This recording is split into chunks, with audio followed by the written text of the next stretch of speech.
for inviting us to give this talk tonight and also for coming on your Thursday evening. I'm not a philosopher, but working with Lisa, maybe an apprentice or a wannabe philosopher. And we're going to talk about a project that we've been doing together with Michele as well, on agency in youth mental health, or how not to talk to young people about mental health.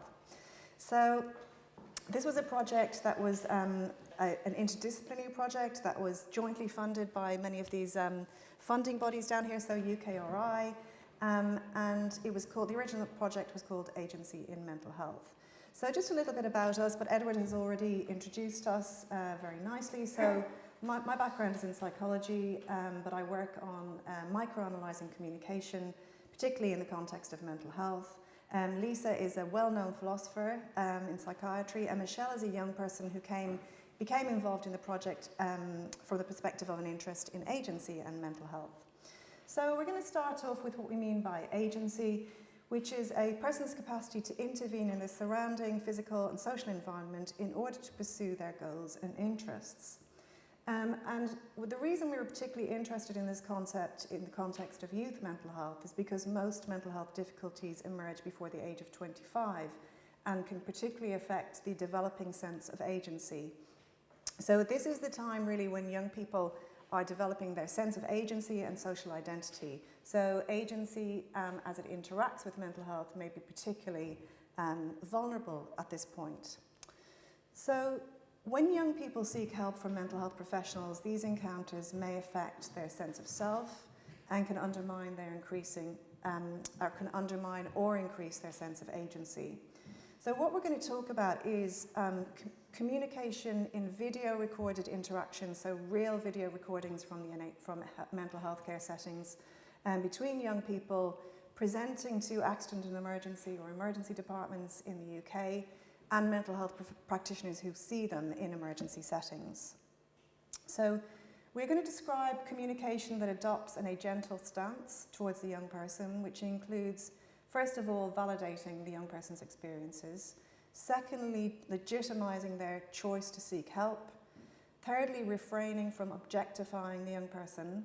Fourthly, affirming the young person's capacity to contribute to positive change in their situation. And finally, involving them in the decision-making process.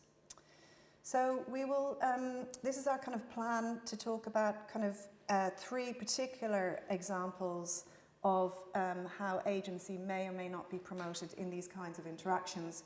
So first of all, looking at acknowledgement of distress, which Michele will speak about. Secondly, about putting people in a box, or categorizing people, and I will talk about that. And then involving people in decisions, and Lisa will talk about that. So we will, in this talk, discuss distressing topics and show videos about when people talk about feeling suicidal or talking about self-harm. So just to note that obviously the Samaritans are available to provide support 24 hours a day. This was the original project, which was a collaborative research project, unusually bringing together different kind of people from different backgrounds and areas of expertise, so including philosophy, ethics, neuroscience, and involving young people and academics. So the research team beyond the three of us involved Rachel Temple, who's a youth involvement expert from the McCabe Foundation, which is a mental health charity that puts lived experience of mental health at the heart of research. Michael Larkin, who's a psychologist at Birmingham. Clara Bergen, who's a sociologist who's now in the States. And Matthew Broom, who's a psychiatrist in early intervention services for young people. And obviously the McCabe Foundation were involved, and they recruited a young people's advisory group that worked with us throughout the whole project. So we talked about kind of the fact that a young person's sense of agency is developing, and this is impacted by interactions with everybody around them, so teachers, parents, peers, friends, and healthcare practitioners. So we mentioned that agency is the feeling that we can shape our own lives through our actions and decisions. So how does it develop? Well, it develops through different interactions and relationships that can either support or obstruct our sense of agency. And in terms of agency in young people need to feel equipped, encouraged, and empowered to take on the increasing independence and responsibilities in their lives.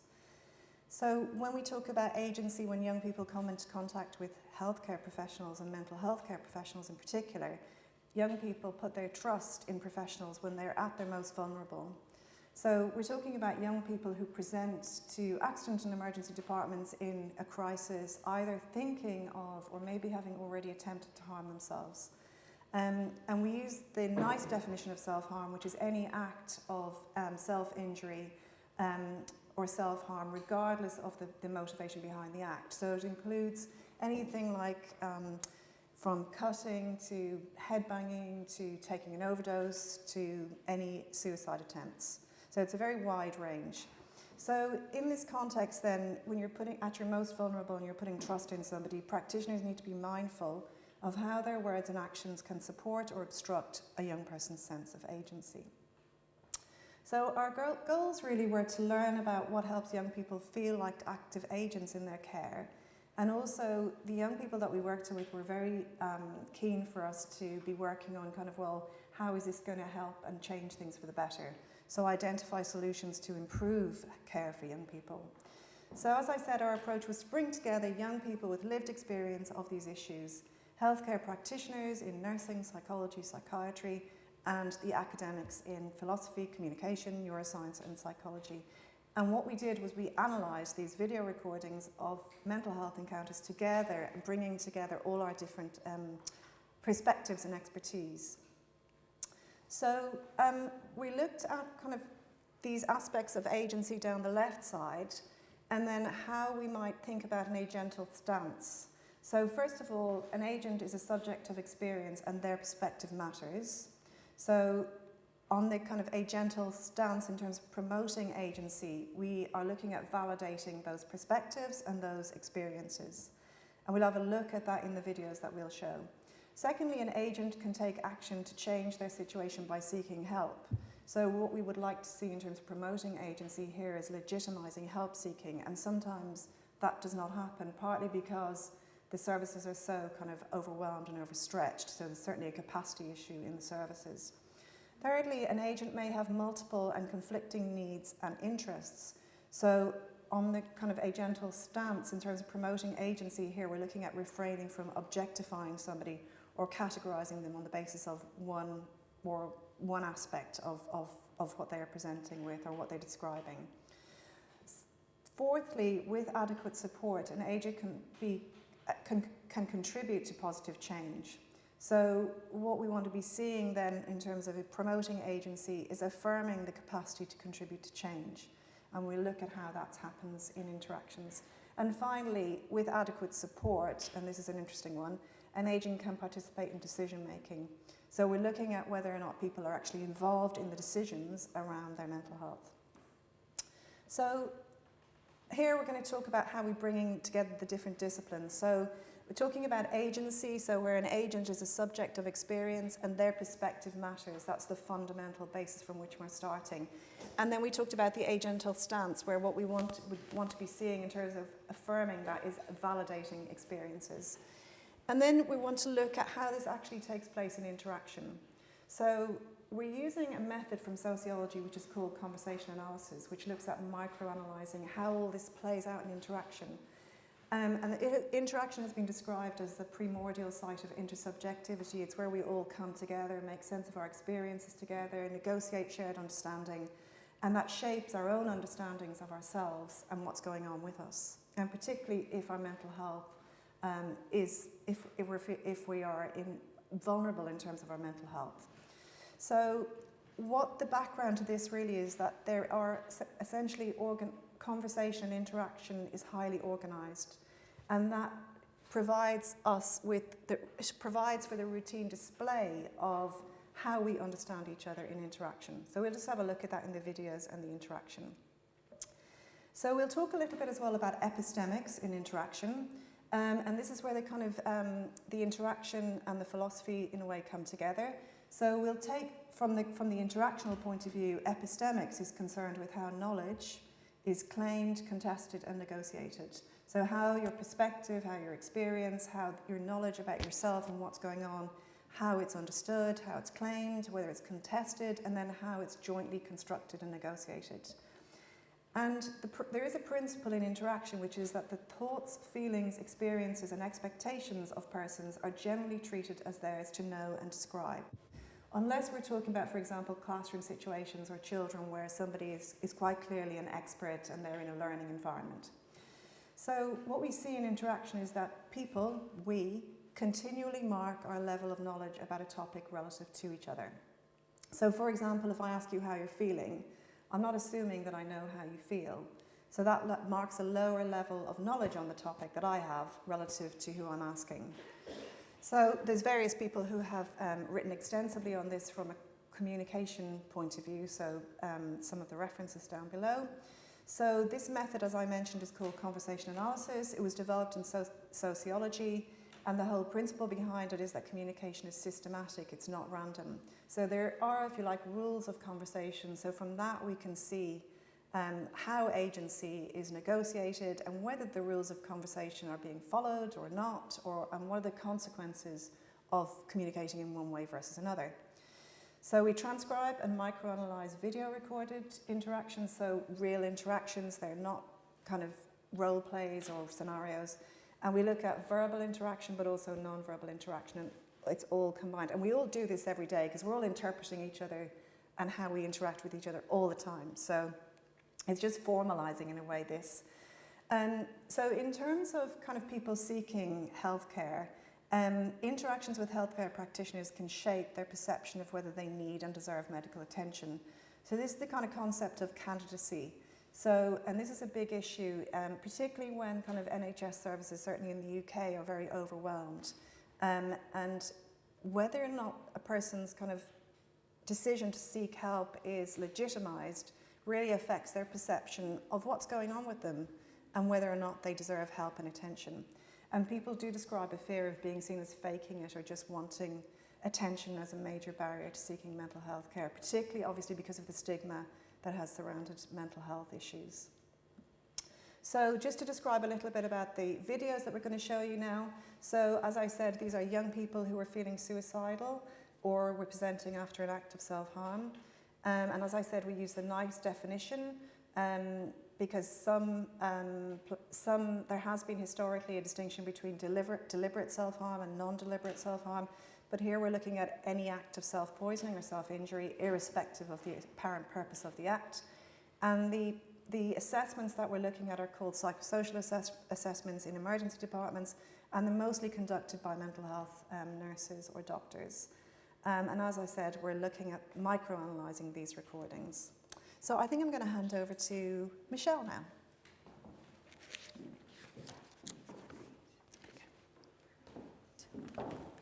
Yeah, and just a note on what Rose said, if things ever feel like too much when we're discussing things in the talk or when we're listening to the videos, please feel free to step out. There's absolutely no pressure to stay in if it doesn't feel right for you. So the first aspect of the agential stance that we really want to talk about is validating the young person, hearing them and acknowledging their distress. One of the aspects of agency that Rose mentioned is an agent is a subject of experience and their perspective matters. Right, so the first step in having a young person be an active agent in their care is recognizing and validating their experiences and distress as real to them.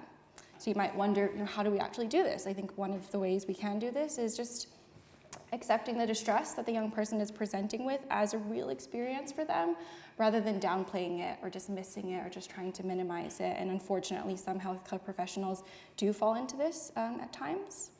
Another thing is just really validating them. I think sometimes we don't recognize just how powerful that can be, connecting with another person and saying, I see you and your distress, and I recognize that and I hear you. And it's really important, again, that young people feel seen and heard when they're stepping into these interactions with healthcare professionals. And another thing is just being empathetic. Again, realizing that we're humans at the end of the day, and it's really important to connect with them on an emotional level. Again, some difficulties that can come up is when a healthcare professional and a young person have this sort of us and them mentality, right? The healthcare professional is up here, the young person's here, they're suffering, I'm not. But at the end of the day, it's important to connect with our emotions and empathize in that communication and in that interaction, and that can be really beneficial for the young person. So why do I kind of keep banging on about the importance of validating the young person's distress as real to them? Well, when we do this, it implicitly conveys this message to a young person that them taking the initiative to seek help was, in a way, the right and kind of positive choice for them. Because we're seeing their distress as real and not something that is invalid or maybe something that they shouldn't be making a big deal about, which is probably, an insecurity they might have in their own mind already because of stigma and things like that. This in its own way encourages that sense of agency that the young person is already leaning into. And this sort of positive reinforcement can encourage agency further down the line when we're thinking about, care planning or helping them develop strategies to manage their own mental health when they're feeling more capable and more able to. In contrast, if we're not validating, if we're not accepting, we're not hearing, we're not being empathic, and we're judging them, that can be really, really harmful. So the ways that we might do this might be a healthcare professional kind of being afraid to go there with a young person. So a young person might present with low mood and distress, and a healthcare professional might sort of just sweep it under the rug and be like, okay, you don't seem like you're doing so well, and they don't really explore that with the young person. And that can be really harmful because that might make the young person feel like they're either too much for a healthcare professional, and that can create a lot of fear in them, or they might feel like their problems are just not that big of a deal if a healthcare professional isn't really paying much attention to them and not really connecting with that, right? And this can create a sense of maybe regret or doubt or confusion for the young person. In some cases, some young people have spoken about these sorts of interactions making them feel like they can't trust themselves or they can't really trust their experiences. Some young people have also spoken about almost regretting seeking help when they're faced with these kind of responses from healthcare professionals, and that's of course really, really negative, not just in that experience, but also in the long term when we think about help seeking in the long term. And when they do have these negative experiences where their experiences are not being validated and accepted and acknowledged, this can chip away at that initiative and that sense of agency they were leaning into when they first sought help. So that's really something important that we need to keep in mind. Okay. And I know I spoke a lot about sort of verbal cues, validating, accepting, acknowledging, empathizing, but I think a lot of it also comes from body language. What's the tone of voice or the volume of voice that a healthcare professional is using towards you? What does their face look like? What is their body language? And the young people that we spoke to really emphasize this as well. So it's not just what you say, but how you act with your whole body in that interaction. So as Rose mentioned, we have some videos. So the first video is about Jack. So he's a young man experiencing suicidal thoughts. And at the start of this video, he says he feels miserable. And I'd like everyone to kind of keep in mind everything I just said and see whether you can see that acceptance and that validation or whether you see more of kind of downplaying and dismissing. I feel like miserable kind of sums it up. And yet in your face, Yeah. when you're speaking, you've got variation, haven't you, of your expression? You smile and things like that. Yeah. So you have times when you clearly aren't miserable. You're sort of enjoying things, or you're able to give the impression that you are enjoying things. Yeah. I think there is a kind of an idea about what it means, what people think it might mean, that's whether somebody looks suicidal or not. And there's been quite a lot of stories, or even in the press about last pictures of people before they took their lives and how they looked happy and how they. So there is, and obviously from a professional point of view, they'll be coming at it from the kind of assessing mental state and assessing mood and assessing behaviour. So if somebody doesn't look very kind of flat and depressed, then it's kind of, but again, that's more of that can be done on a different level. So here it's done in a way that kind of, in a way, contradicts what the young person is saying. So what we can see from the transcript, so you can see, I feel like miserable kind of sums it up. And we don't get any acceptance of this. So usually in conversation you would get a or like a continuer or a yeah, or some kind of validation like, oh, so you've been having a difficult time. And so we get a kind of a contradictory statement from the professional saying, yeah, in your face, when you're speaking, you've got a variation of expression, you smile and things like that. Patient agrees, and the kind of default in conversation, the preference, the rule is that we agree. It's very difficult to actually disagree, especially in this context where the professional is the person with the power and the authority here to kind of, support this person or not. So you have times when you clearly aren't miserable, you're sort of enjoying things. The patient gives a which is kind of the most minimal response you can give in conversation. You're able to give the impression that you're enjoying things. So obviously we've taken out all the kind of, we do a lot of extra transcription in this, but you can get, it's quite a clear example of where the person's experience is. Not only is it not accepted, but it's kind of recharacterized as something different, as the fact that he is actually okay. Yeah, and it's something that isn't really authentic to the young person's experience. So. Yeah. And I might just quickly go back while I'm standing here. So in terms of analysing non-verbal communication, not in this project, but we do other analyses of non-verbal communication using like 3D motion capture. So looking at like the minute, so for example, this is 3 upper torsos, and you get body markers for like people moving in 3 dimensions. So forward and back, side to side, and up and down. So it's like micro non-verbal interaction. Non-verbal communication is really, really important in terms of whether people feel taken seriously, and as you said, tone of voice and etc. Michelle. So I think, yeah.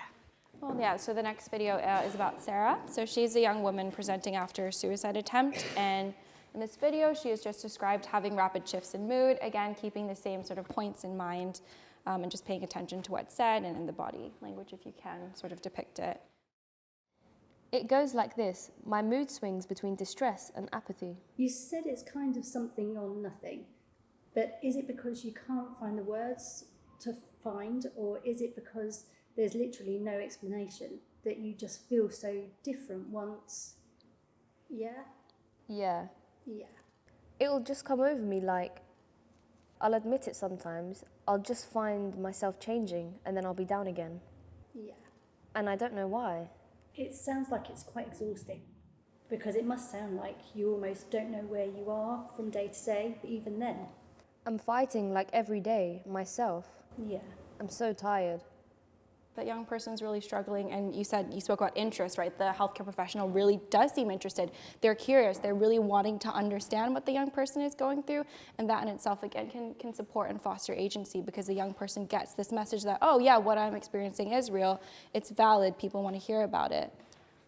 Absolutely, and I think you kind of hit the nail on the head as well, because not only is she's helping her to kind of trying to help her develop an understanding of it, because the young person is really struggling to understand like what's happening and why it's happening to her, and you can see that then gives her the permission to have the emotional release, which didn't happen in the first video, because it's recharacterizing his experience as something different from the way he is actually describing it himself. Yeah. So you can see just from the transcript, you can see we get a lot of validation, so nodding and place for the kind of person to continue, so you get that permission to elaborate. First of all, the practitioner does a lot of effort to actually try and help the person understand and kind of jointly construct the experience. And the young person says, I don't know why, and her voice breaks here. Obviously, because of the anonymization, you probably can't catch the kind of micro aspects of that. And the practitioner says it sounds like it's quite exhausting. So the young person nods, and then she says, I'm fighting like every day myself. She says, I'm so tired. So that validation of what's really going on for her.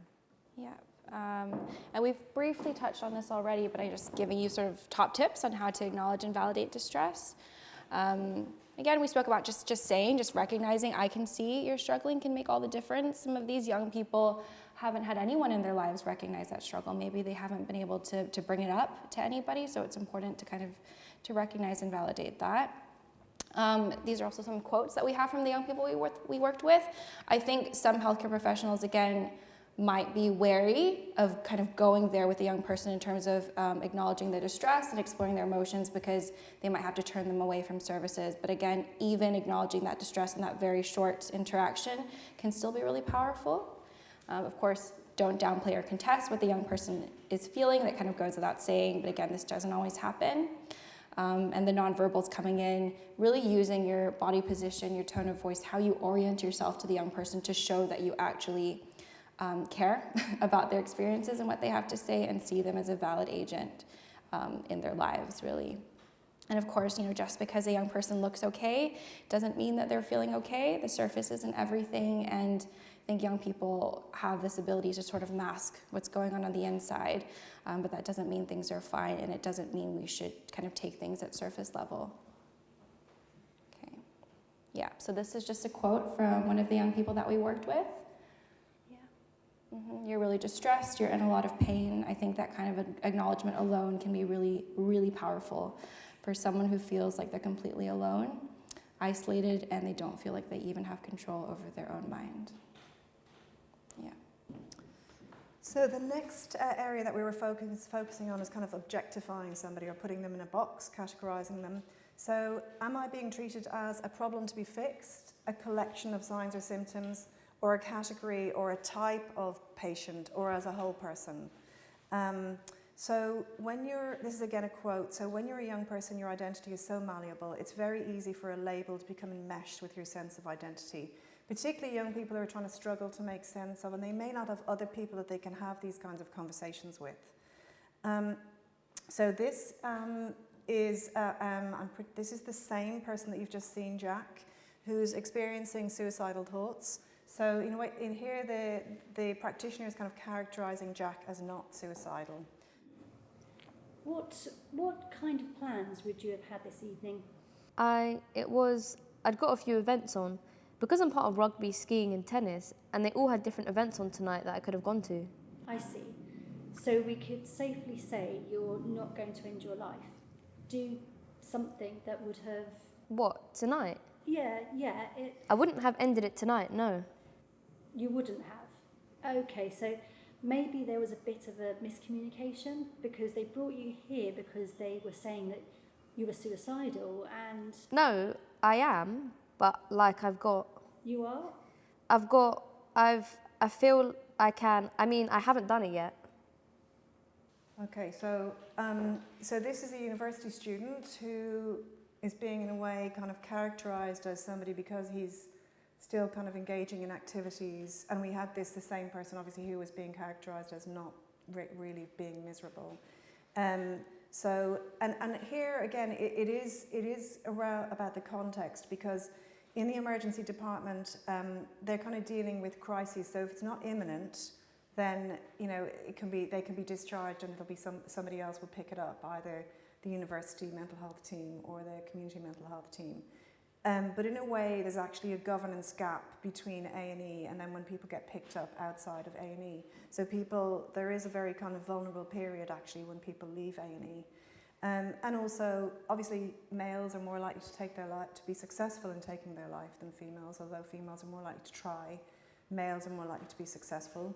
So again, it's the kind of characterization of this as a person, and the whole interaction is successively over an hour of the assessment reaches this conclusion.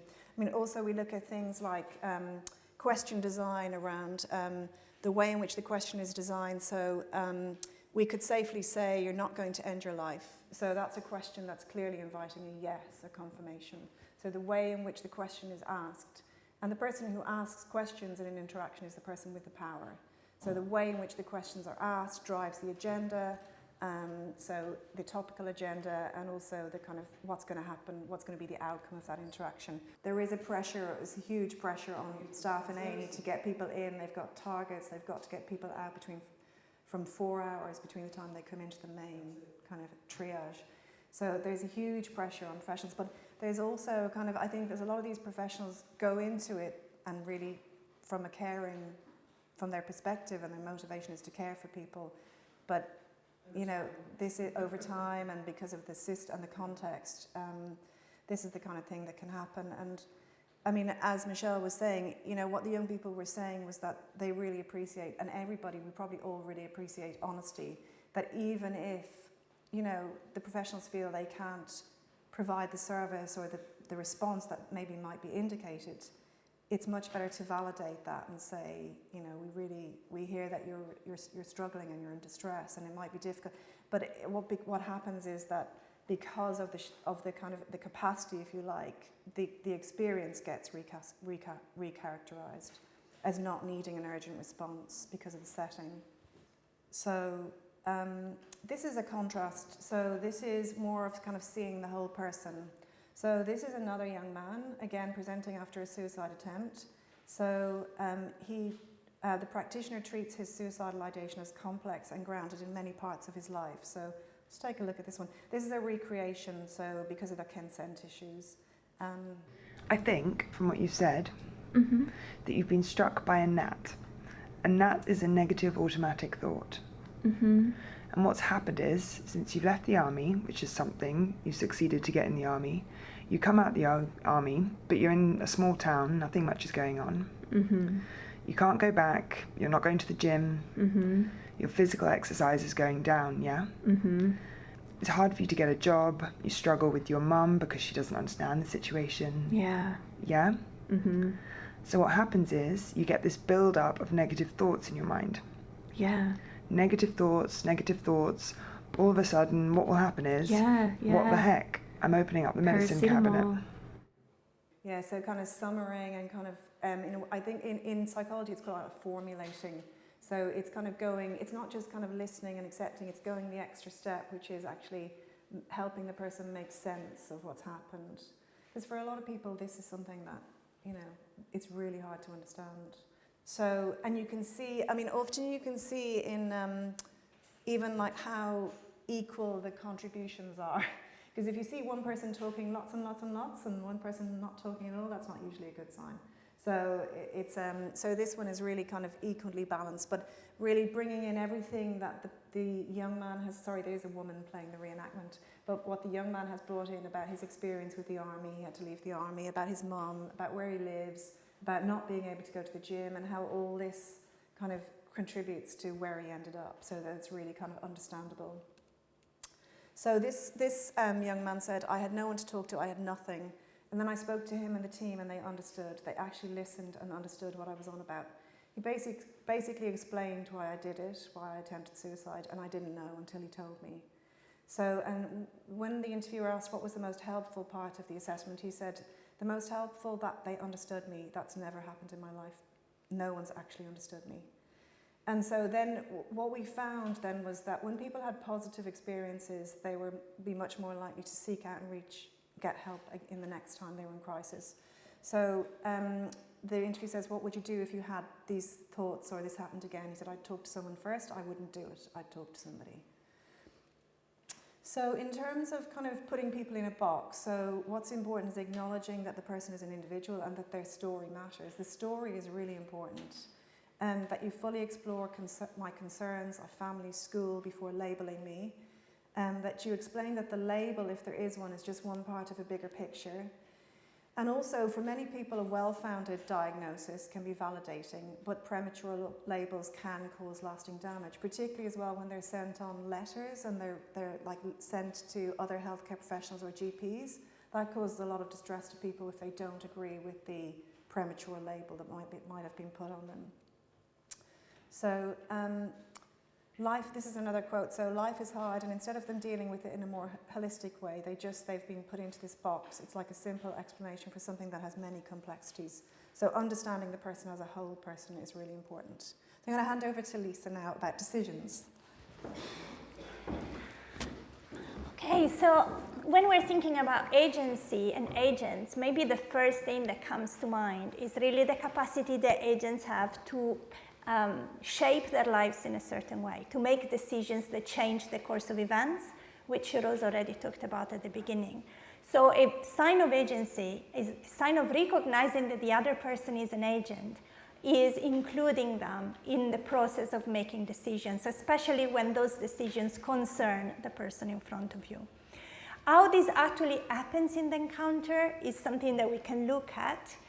But what the young people who worked with us were saying is that they don't want the burden of the responsibility, the feeling that they're making a decision about their future by themselves. They do recognize the expertise of the professional. They just want to participate. They want to offer their own point of view. So what they were saying is, please ask for my perspective. Ask whether I've tried this treatment before. Ask me what I think about what you are proposing. explain what you're offering. If you're offering a certain type of treatment, please, tell me what the side effects are, what kind of consequences it will have for me. What do you think is going to do to me? And if we are making a decision together, let's agree on a plan, because that, of course, makes it much more likely for the young person to stay on the plan and be committed to the plan if they feel they've participated in it. And the young people we worked with were very clear that it needs to be a collaboration at a point of decision making. It cannot be just an imposition of someone else telling you what is going to happen. And it needs to take into account the young person's interests and needs. And that's why it builds on what we've just said before. The young person is not just a problem to be fixed, right? It's a whole person with different needs and interests. So in this video, we see Luke, who is a young man. He's experiencing suicidal thoughts, and he was prescribed antidepressants in the past, but stopped taking them after a few days because he started feeling very anxious. So this is a reenactment as well. Do you want to try and address your mood? What do you mean? Do you want it to be different from what it is? Yeah. Yeah? So what do you need to start doing? Taking tablets. Yeah. Because what dose did you say you thought it was? 20 milligram. 20. You need to give it a go, Luke. So one of the comments that the young people who were working with us were making was very similar. They talked about a very patronizing tone all throughout the interaction. And also this almost sense of impatience towards the end, well, you have to give it a go, Luke, towards the end. I'm not sure whether Rose wants to comment on the transcript I guess at all. just one thing to note is that, and it probably didn't come across so much in the reenactment, but silence is really important, and that silence indicates usually disagreement. So the best example is, if you're asking somebody out on a date, do you want to go out for dinner on Friday night? I'd love to, but I'm visiting my mum, whatever. So silence. We don't do disagreement with explicit no's. We do it in a very different way. So, but silence usually indicates that there's lack of alignment and lack of agreement and lack of engagement. So there's a lot of silence. We would time the pauses as well, and obviously. This kind of looks a bit like a kind of a motivational interviewing style, if any of you have come across that. But you can clearly... Do you think he's going to do it? No. You think he's... No. And that's the other thing. People very rarely take advice unless they actually ask for it. So advice giving is another very interesting interactional issue. But obviously you need to give it a go. I mean, it's clear that that's what the practitioner thinks, but not necessarily what he thinks.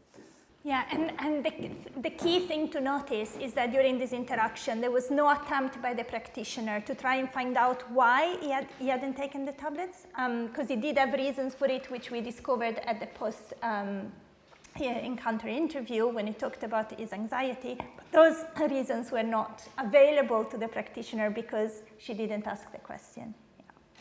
Okay, a different video now to contrast the previous one. Here we are a case where actually the practitioner is asking for the young person's perspective.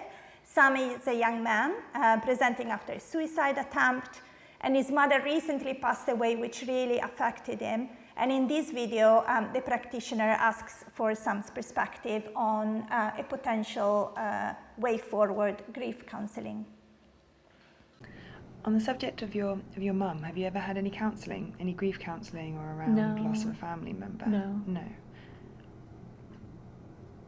Has anyone ever suggested it to you? The mental health team did in London. They suggested counselling for me. Okay. What do you think about that? It's just talking about it. I just don't want to keep doing. But it upsets me. I don't want to feel upset. I don't want to talk about my mom. Okay. Okay, so I don't know what you think about it, but clearly here there is an attempt to try and understand what the perspective of the young person is on the proposal. And we see also that the young person gets time to explain why they think that that's not the best way forward. Rose, did you want to comment on the transcript? No, I guess just except to say that what we see in interactions like this is that asking the person's perspective is much more likely to lead to acceptance of the final proposal. Whereas if you just propose something without eliciting the perspective, the person's much less likely to accept the proposal or the recommendation. And yeah, so I guess, again, you see the silence where you get just the lack of uptake.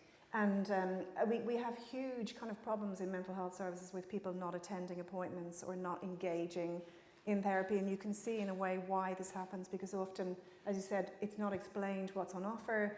The perspective is not asked for, or people may have tried something already and it's not worked, but it's still kind of that's not explored. Thank you so much, Rose. Okay, so again, we've got some top tips by the young people for the professionals. If you want to involve me in decision-making process, please take time to explain what you recommend. Ask me whether I've heard about this treatment before, maybe I've had this treatment before.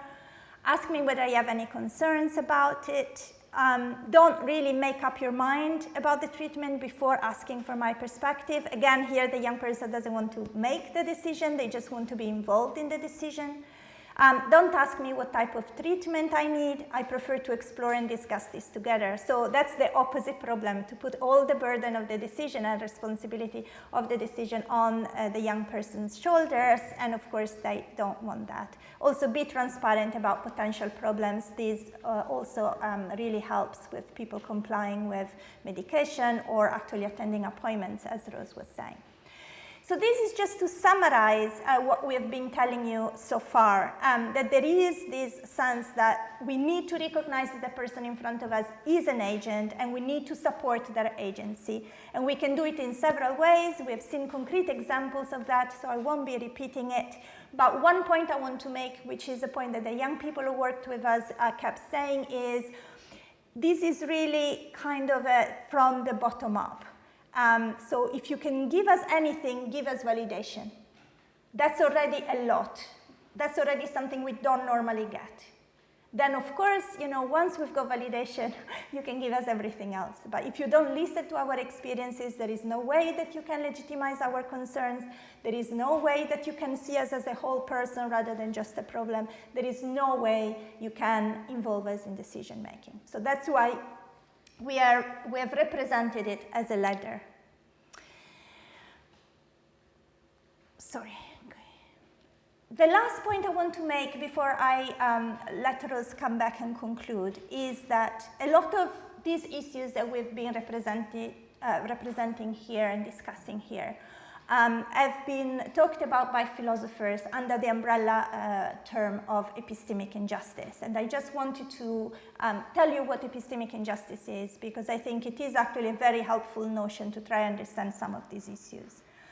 When we fail to adopt an agential stance towards someone else, when we don't do those things that we were recommending, then what happens is that we may be actually behaving in a way that is not just towards the other person.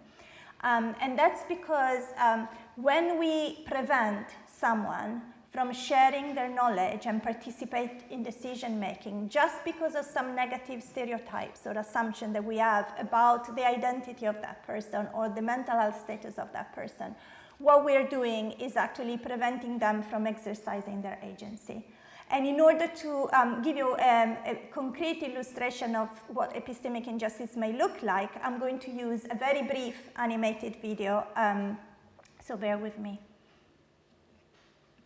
The fawn and the mountain lion.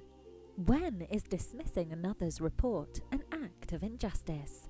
It's late. Let's go to the lake to get some water before it gets dark. Wow, I would love to gobble that up. Oh no, never mind the acorn. Mummy, Daddy, I just saw a huge mountain lion behind the bushes. We have to go. It is not safe here. If there was a mountain lion behind the bushes, I would have heard the steps. You must have imagined it. I am not sure we should stay. Shouldn't we listen to Little Fawn and get back to the herd? He has never lied to us before. Calm down. Young ones don't distinguish reality from imagination, and they always try to draw attention to themselves. Why don't you get some water, little fawn? You will be thirsty otherwise. This water is delicious, so fresh.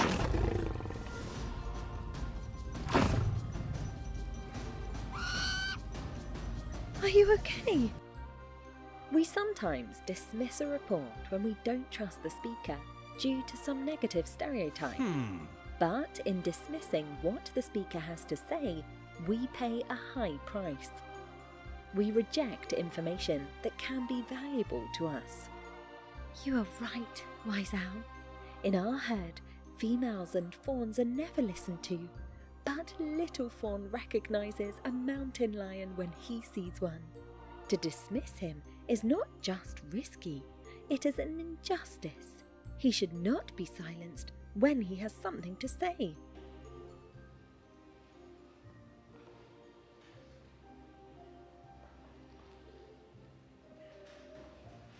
Okay, so this is just kind of using the model of the Aesop fable to try and illustrate a concept that can appear to be really complex. But when you kind of illustrate it with this very, very simple interaction between animal characters, it becomes quite clear what the concept is telling us. So the reason why father deer is not listening to the fawn is not because the fawn has been unreliable in the past. It's just because he has some prejudice against young deer. He thinks that they don't distinguish very easily reality from imagination, and they think that they try to attract attention, they seek attention.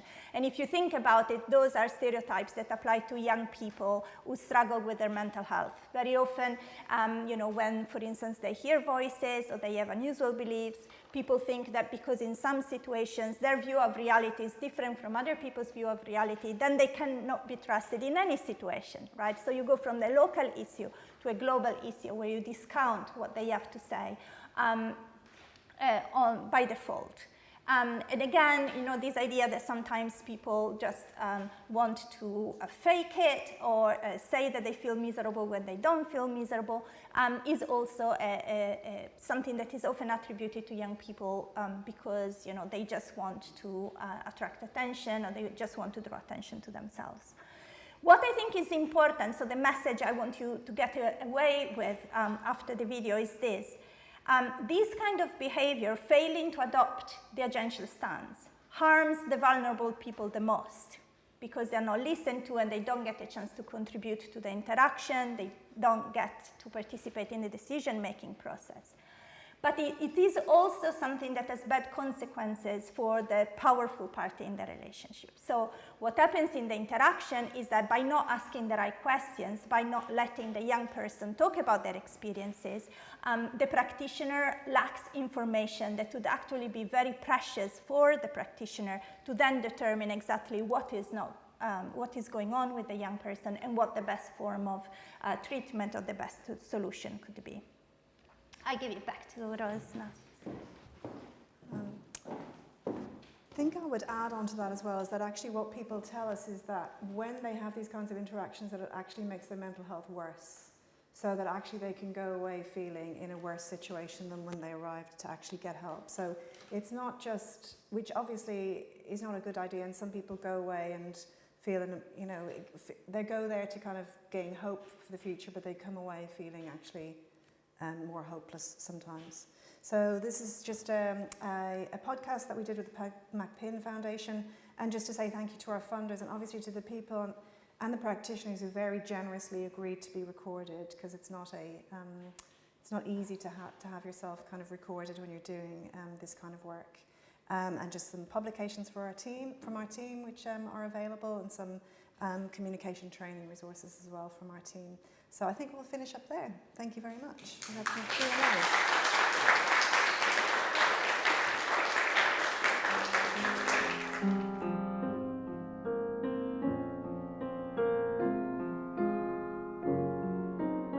Did you share these videos and interpretations with the people involved? We have done. Yeah. So. Did they reflect on where they saw this? Yeah, I think we're doing a number of studies on the back of this work. So two big kind of trials, randomized controlled trials, one with adults and one with young people. And I think that practitioners respond really well to actually having some time and seeing the videos and reflecting, because I think they are able to reflect and understand when they see it what's going on and why it's happening in that way. So we've had some very good responses from the practitioners I think often as well, people sometimes, if you don't have the videos, people can talk about things and think they're doing things in a certain way, but actually when you have the video, you can see what's actually happening. So it's quite, it's really powerful in that way.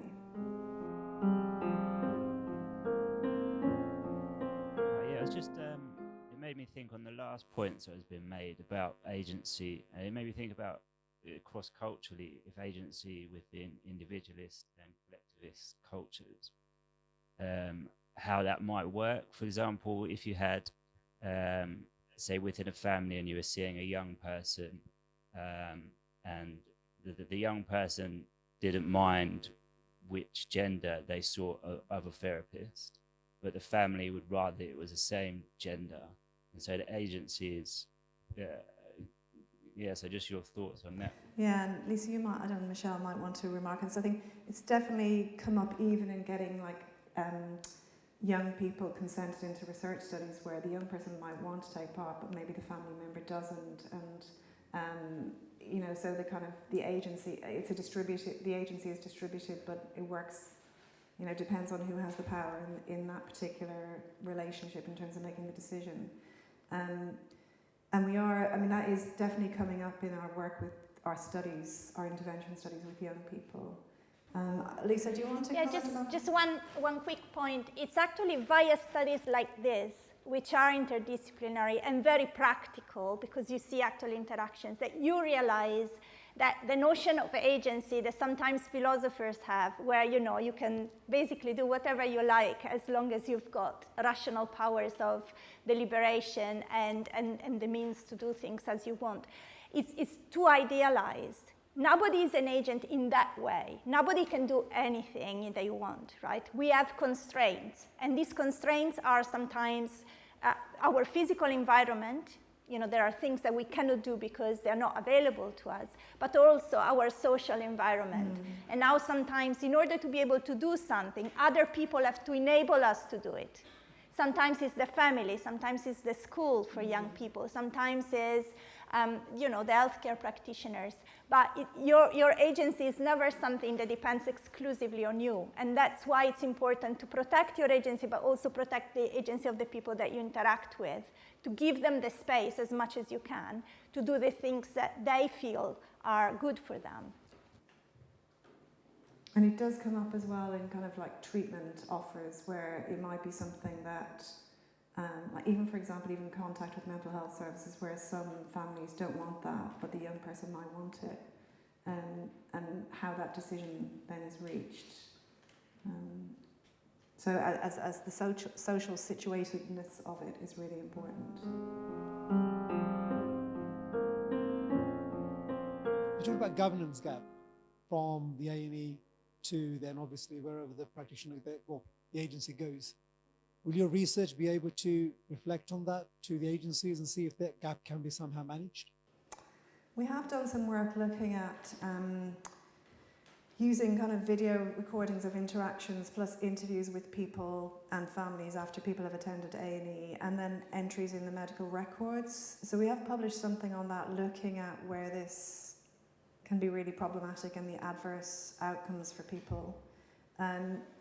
Hopefully, yes. We're doing a big study called the Assured study, which Alex Back, who's the trial manager there in the back, if anybody wants to ask about that. But so we're trying to put some of these lessons into place, where we're trying out a new intervention where we're providing rapid follow-up support for people after A&E self-harm. And one of the main advantages there is plugging that gap and also helping people navigate into the next phases of support that they will need, because often there is that gap, and some people will then drop out of the radar if they're not engaged at that point. So it's a really critical opportunity. So I think it's an important point that you're making.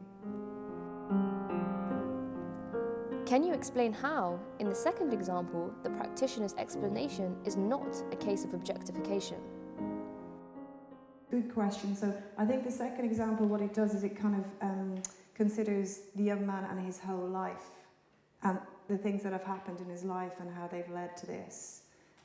Whereas the other example is somebody who is, right, well, you're, okay, you're saying, you're miserable and you're suicidal, but, you don't look like you are, and you're going to tennis and you're going to rugby, and so we're going to kind of label that as a, not consider the bigger picture and the whole picture.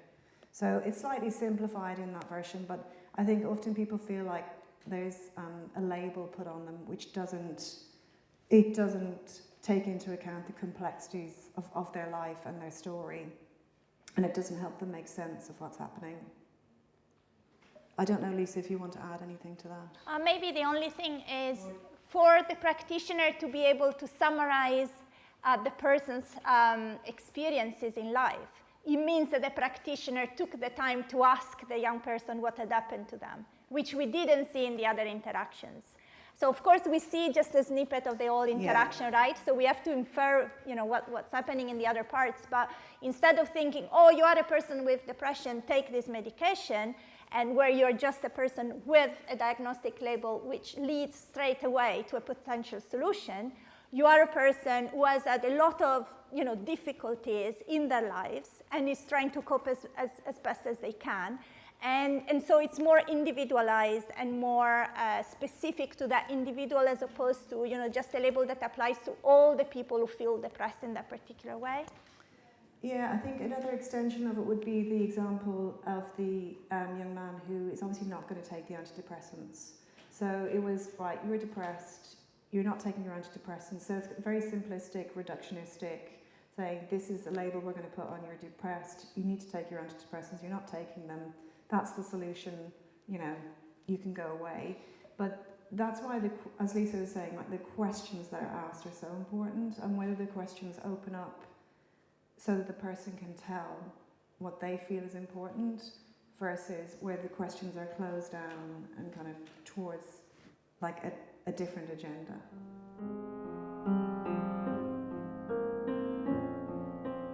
Thank you for the sharing today. When I was listening to the personal agency, I recalled the memory of studying the narrative therapy. But I in terms of how to deconstruct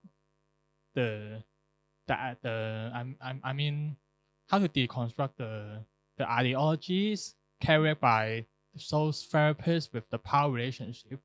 Is there any opportunity to further interpret how they carry those power in the communications?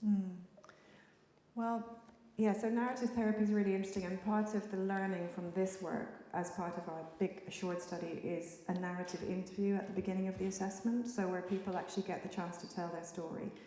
And I think that's, the power is displayed in the fact that how people use the power, and how the person who's asking, the person who asks the questions always has the power, how they use that power and what questions they ask. So if in a narrative therapeutic approach, the questions are very, very different, and they're very open. They're very, tell me your story on your terms.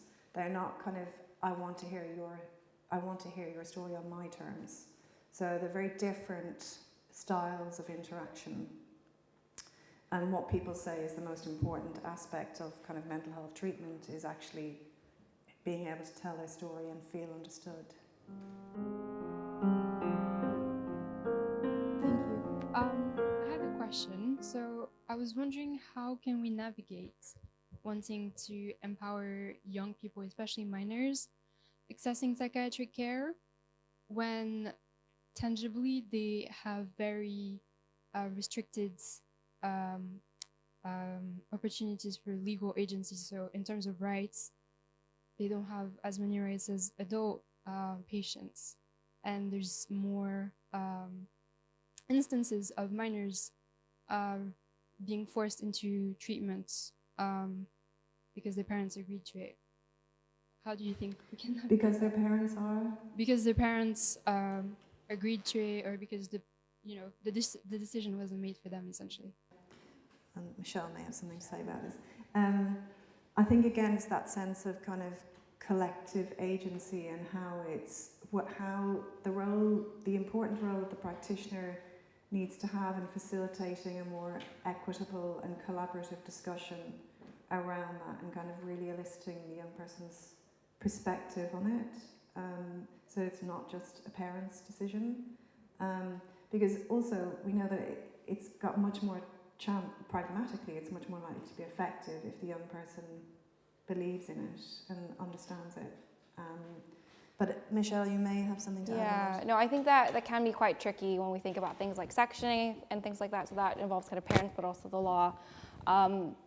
But there's still sort of ways around that, in the sense that we can still foster a sense of agency and collaboration with the young people through kind of one-to-one therapeutic work, right?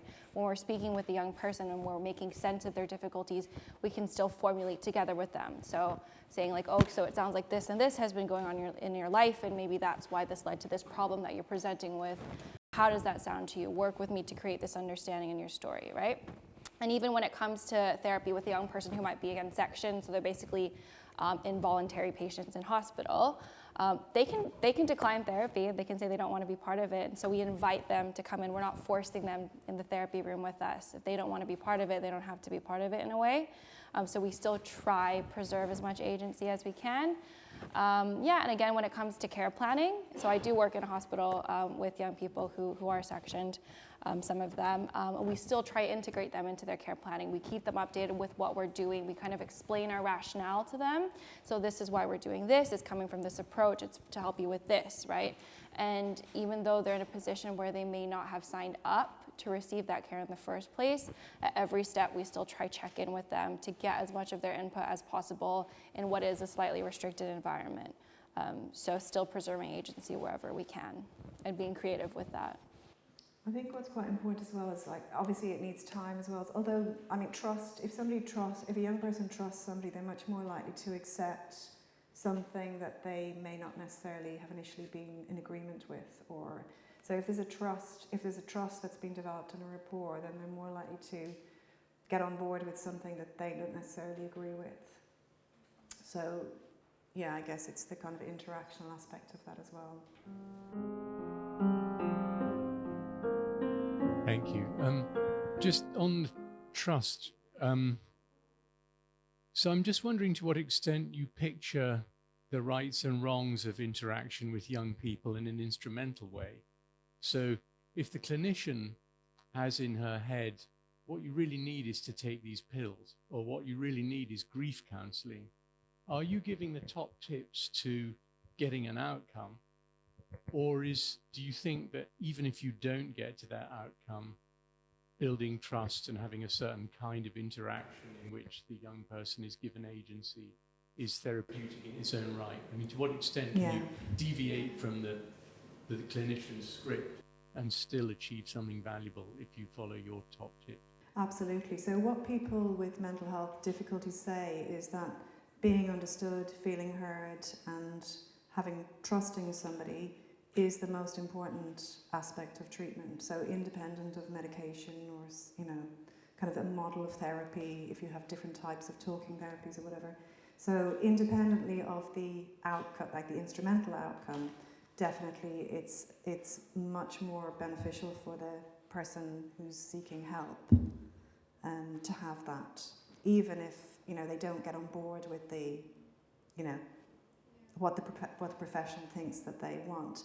But just an extension on that, and I think Michelle might have something to add to this, is that we've done some other work where we've looked at kind of people coming into GPs with mental health concerns, and what we can see is that if the GP takes on the person's characterization of the problem from the very beginning and works with that to develop some sort of shared understanding, the person's much more likely to accept the treatment that's being offered. But it goes right back to the very beginning of the conversation. And I mean, there is some work in psychology which just shows that people make up their minds about whether they trust somebody within 60 seconds. So really quickly, within first couple of minutes of an interaction. So there's all sorts of interesting stuff going on there. And a lot of that, I think, is also non-verbal in terms of how the person conveys whether they're there and engaged and interested and care about that person. Michelle? Yeah, and I think, from a kind of therapeutic perspective, I think trust is really the basis for everything. It's almost the first intervention, and it can be quite a healing intervention in and of itself. So I think if a young person doesn't trust me, why would they even want to kind of go into grief counseling with me? Why would they want to say anything to me? Why would they even want to kind of listen to my ideas about what treatment they should have if they don't even trust me and my ideas, right? So I think, when I do any of my work with them, trust is the first thing we build, that therapeutic relationship, them feeling seen, them feeling heard. And for some of the young people, I might not be kind of the first or the last therapist that they see. They might see someone else, and if for whatever reason, the only work I could do with them is to build that trust and that rapport and that validation, that could still set them up for intervention down the line. And I think it's important that we always see trust as the foundation of the stepping stone, instead of rushing into an intervention that a young person might not be on board with.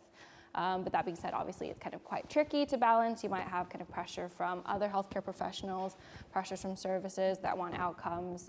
So it is a bit more complicated in practice. But even then, I think trust is definitely first and foremost. Yeah. I mean, from a professional point of view, I think often there's a kind of a sense of feeling a need to provide a solution, like, get the solution there, get that in there quickly and get the person to accept. But actually that's not necessarily what people say is most helpful. And it's not necessarily to jump in and provide the fix.